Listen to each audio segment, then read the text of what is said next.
প্রিয় দর্শক আসসালামু আলাইকুম। তো দর্শক, আজকে আমরা এক অসহায় মেয়ের গল্প তুলে ধরবো, যার নাম হচ্ছে সৃষ্টি। সৃষ্টি 7 পর্যন্ত পড়াশোনা করেছে, আর পড়াশোনা হয়নি। সৃষ্টির পরিবারে মা আছে, ছোট একটা ভাই আছে। ভাই মাদ্রাসায় পড়ে।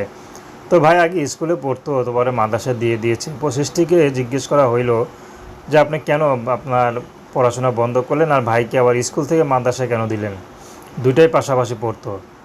তো সৃষ্টির মাকে দেখে তো বললো, আসলে বাবা, সৃষ্টির বাবা যখন মারা যায়, তো বাবা মারা যাওয়ার পরে আমাদের জীবনটা এলোমেলো হয়ে যায়। আসলে সৃষ্টির বাবা একাই সংসার চালাতো। তো সৃষ্টির বাবা স্ট্রোক করে মারা যায়। সৃষ্টির বাবা একটা গার্মেন্টসে চাকরি করতো অপারেটর হিসাবে। তো সৃষ্টির বাবাটা মারা যাওয়ার পরে এখন সব কিছু নষ্ট হয়ে যাচ্ছে। তো সৃষ্টিকে এখন চাচ্ছে বিয়ে শাদী দিতে, কিন্তু যৌতুকের জন্য বিয়ে হচ্ছে না। তো সৃষ্টিও ইউটিউবে এসেছেন, যদি ভালো একটা জীবনসঙ্গী পায়, যে সুখে দুঃখে পাশে থাকবে, তেমন একটা মানুষ পেলে সৃষ্টি বিয়ে করবে। তো দর্শক, প্রেম ভালোবাসা বিয়ে শাদী করা আপনাদের একান্ত ব্যক্তিগত ব্যাপার। আসসালামু আলাইকুম।